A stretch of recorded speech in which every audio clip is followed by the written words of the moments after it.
Okay, so we're learning the laws of Tzedaka, and we're up to, this is chapter 34, we're starting from Sif Hey number 5. If you want to gain merit for yourself, suppress your evil inclination and be generous with your money. And anything you do for the sake of heaven should be for the best and the most beautiful. Yeah, being generous is a difficult thing, you know, we're attached to our belongings, we're attached to our assets, but that's the mitzvah. When you build a house of prayer, it should be nicer than you are dwelling. When you feed a hungry person, give him the best and the tastiest of your table. When you give clothing to the unclad, clothe them from the best of your clothing. If you consecrate something for the service of Hashem, consecrate from the best of your possessions, as it is said, Kol chelev Hashem, all the fat, literally, but we're saying that means all the prime parts should go to Hashem. Number 6. Now, if you support your own grown children who you are not obligated to support over the age of 6, in order to teach your sons Torah and your daughters to lead proper lives.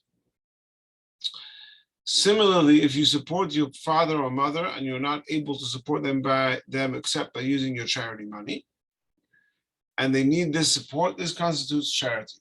What is more, they take precedence over others. Even if it is not his son or a father, but only a relative, he takes precedence over anyone else. The poor person from your house or from your family takes precedence over the poor in your city. The poor of your city takes precedence over the poor of another city. As it is said, to your brother, to your poor, to your needy in your land. So your brother goes before your land. Your poor means your city, your land is your other. Yeah. The treasurer who distributes communal charity must be careful not to give his relatives more than he gives to other poor people, because that's not his own money. He's the treasurer of the communal funds. So there's no thing. Now, one second.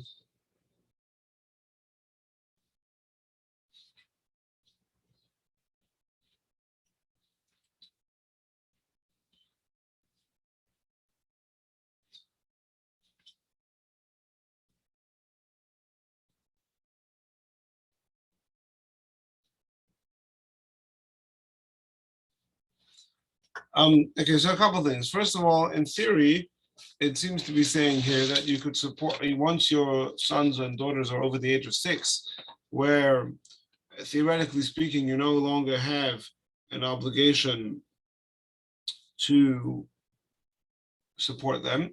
So then you could take the money, you could support them for money of the mice. However, the poskim are very ambivalent about this.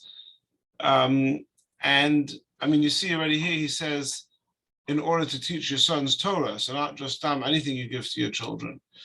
The exact application of this is again, you know, this, I guess it's case by case. If it's, you know, are you actually not able to afford to support them from your regular funds, only from your Tzedaka funds? There's a lot of ifs and buts in this, and should be consulted, but at least in theory, it does have place. And in certain situations, in certain cases, the person even allowed to pay tuition, certainly tuition for cheder or yeshiva to learn Torah, or tuition to help them learn a trade to be able to support themselves. In many cases, the poskim do allow it. It's also pointed out that in such a case, when you commit to it, you have to commit. You have to have in mind that you're using your Maisa money for it, because if you commit to it with the intention to use from your regular from your funds, you can't. Then you've already committed your money to it, and you can't later say, "Oh, actually, I'm going to take it from Tzedaka funds." Another important thing to point out here was you spoke about supporting your parents when you're not able to support them otherwise. So he doesn't really elaborate on that, but he's basically alluding to the halacha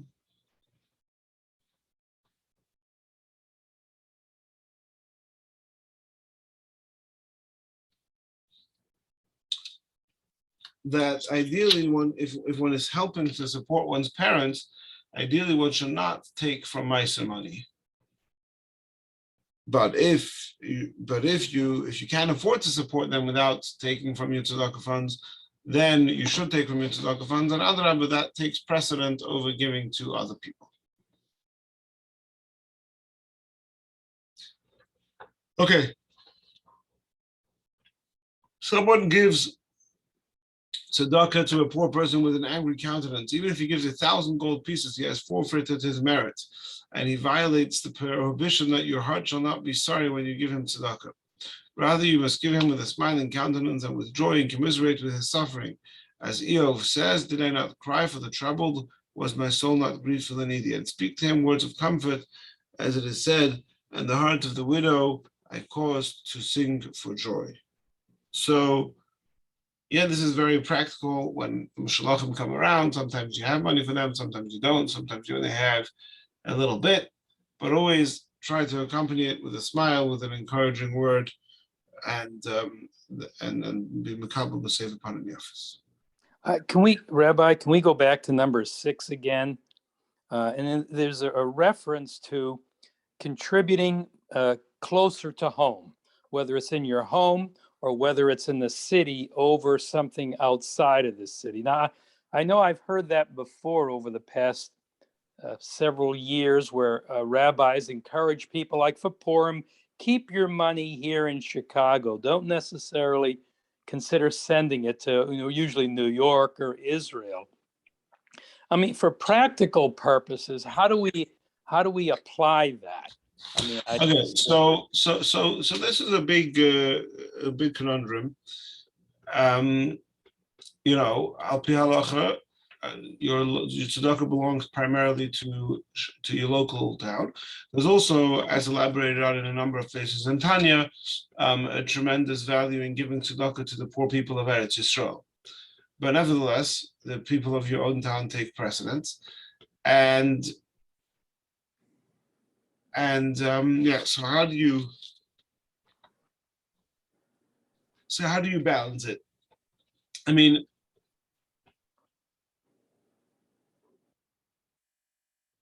I think that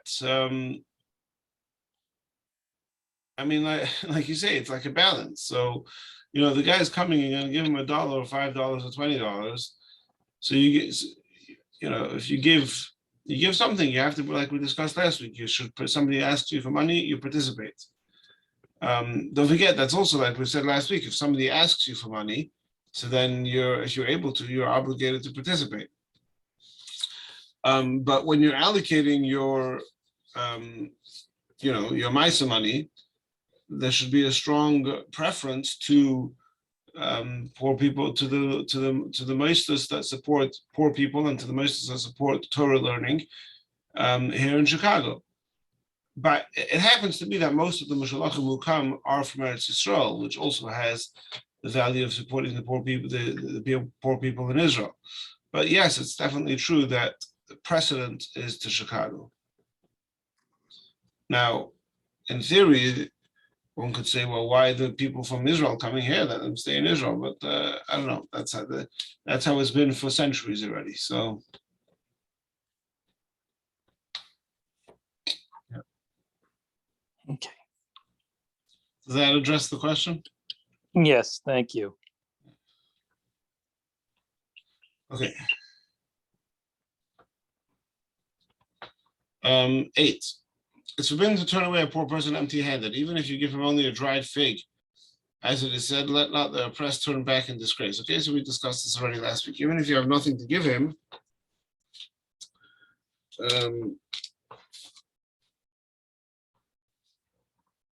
console him with words. It's forbidden to scold a poor person or to raise your voice to him in a shout, because he is brokenhearted and humbled. As it is said, a heart that is broken and humbled, God does not despise. Woe is to him who embarrasses the poor. Rather act toward him like a father, both in feelings of compassion and with words. As it is said, I was a father to the poor. Charity is in the category of vows. Therefore, if you say, I will donate money to charity, or this coin is charity, you must immediately give it to the poor. And if you delay giving it to them, you are in violation of the commandment, you must not delay, because you could have given it immediately. If there are no poor people available, you may set the money aside until you find some poor people. If you pledge charity in the synagogue, which is to be entrusted to the treasurer, you are not in violation until the treasurer demands the money from you. So until you get the invoice for your pledge, you're not in violation. Then, if you don't give it, you are in violation unless you know that he doesn't need the money for immediate distribution, but will merely hold it in his possession. So as much as possible, give your tzedakah money as quickly as possible.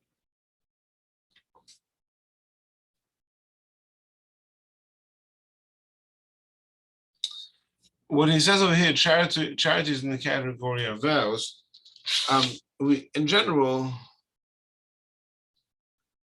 whenever it comes to vows, there's obviously a very strong, once you make a vow, then that's an absolute obligation. But specifically when it comes to vows of tzedakah, that we're extremely, extremely hesitant to undo them. So, if I actually had somebody just ask me last week that he went through his, he was learning the laws of tzedakah, and he realized that he was giving, until now, he had been calculating his meiser wrong. In other words, he was giving more than he was obligated to give. Basically, he wasn't deducting certain expenses which were deductible. So he asked me, can I now, going forward, I'm going to adjust my cheshbon, but can I refund myself the tzedakah from the past, however many months or weeks or years, whatever, that I've been giving, giving this much. And one of the things we discussed was that tzedakah is like an eder. And so once you, even if it was, you didn't realize all the deductibles that you had, but the fact is that you now already pledged or gave that money to tzedakah, so we shouldn't really undo it unless you absolutely have to, and then consult with the Rav and see what we could do. All right, number 10. Somebody says, I will give to charity to a specific person, so then you're not in violation of your vow until that poor person comes. And every person has the right to set aside money for charity to keep it in his possession at this period, little at a time as he sees fit. So here was kind of a little bit different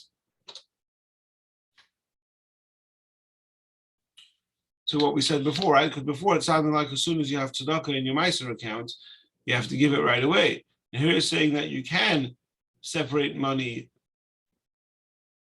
and to sort of give it out slowly. And he brings over here from Chaim Kanievsky, the Rechamuna, that it's a good idea that before you separate meiser, that you actually have in mind specifically that this meiser money that you're setting aside shouldn't take on the status of actual tzedakah money yet, because once it's officially designated as a tzedakah, then you have an obligation to give it right away. But if you want to be able to sort of keep it in your accounts, in your tzedakah accounts with and to distribute it, as you see fit. So then have in mind that's what you're intending to do. Now, if you persuade others to give tzedakah and you motivate them, your reward is greater than the giver, as it is said, and the work of tzedakah will be rewarded with peace. By the treasurers of tzedakah and others like them who collect charity, it is said, those who cause others to be righteous shall shine as the stars, and the treasurer of tzedakah who is insulted by the poor should not be concerned. For an account of this, his reward is even greater. So swallow the humble pie, it gives you even more reward. The highest form, which is none higher, is the level of giving tzedakah is to support a Jew who is in bad financial circumstances before he becomes totally impoverished. Such aid may be rendered by giving him an appropriate gift in a dignified manner, or lending him money, or entering into a partnership with him, or helping him find a business venture or craft to strengthen his position so that he doesn't become dependent on people.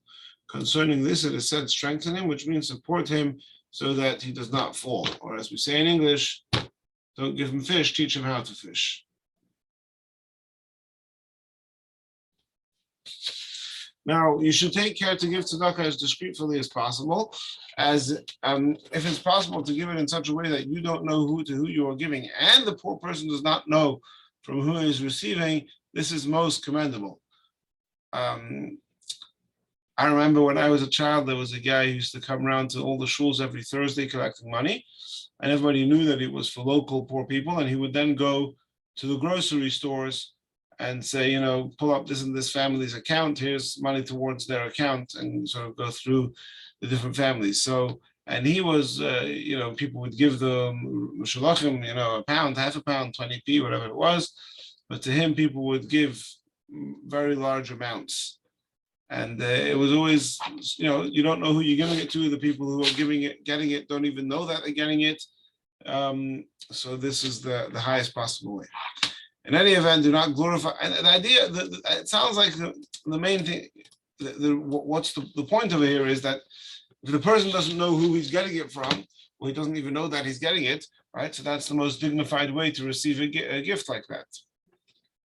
Also, if you don't know who you're giving it to, so then you don't get distracted by the appreciation and etc. So that's what he says. In any event, even if you do know who you're giving it to, do not glorify yourself with the tzedakah that you give. However, if you dedicate something to tzedakah, it is permissible to inscribe your name on it as a remembrance. In fact, it is advisable to do so. Why is it advisable to do so? So one of the reasons is because that inspires other people. They give it. It creates a culture of giving, and it inspires other people to do the same.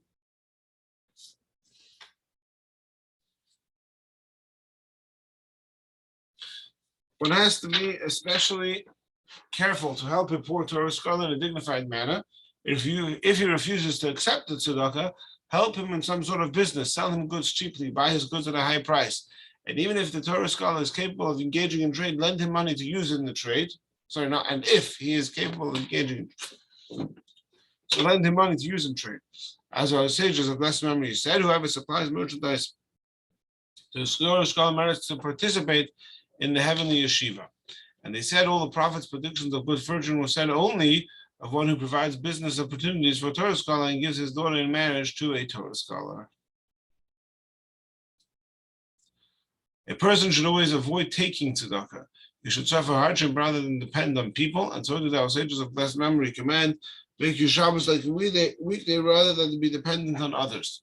Even if an honored scholar becomes impoverished, you should find some occupation, even a lowly job, rather than depend on people. So this is the two sides of the coin. When it comes to giving, you give generously. When it comes to taking, you should really sort of think long and hard if you should take. And I've had the pleasant experience of giving, being involved in some level or another, and giving people money for Yom Tov, for other, for their needs. And they came and gave the money back. And I don't think it's because they didn't need it, but it was because they could do with it, but they could also scrape by and manage without it. Whoever has no need to take tzedakah and deceives people and takes will not die before he actually does need tzedakah. Anyone who needs to take tzedakah and cannot survive unless he takes tzedakah, for example, one who is old, sick, or suffering, but his pride doesn't allow him to take charity, sheds his own blood and is liable for his own life, and all he has for his suffering are sins. So this is sort of the counter of this side. He is saying suffer hardship, but don't go over the top. Anyone who needs tzedakah inflicts himself with suffering and bides his time and lives a life of suffering in order not to burden the community will not die before acquiring the means to support others. Right, so again, you see the two sides of the balance over here. And about him, it is said, blessed is the man who trusts in Hashem. Okay, it's a little bit early, but we finished this chapter. And the next chapter is the laws of challah, which is the laws of separating the challah from dough. So interesting stuff. We'll touch on that. We'll learn that next week in Hashem. Thank you for joining. Good night, everyone.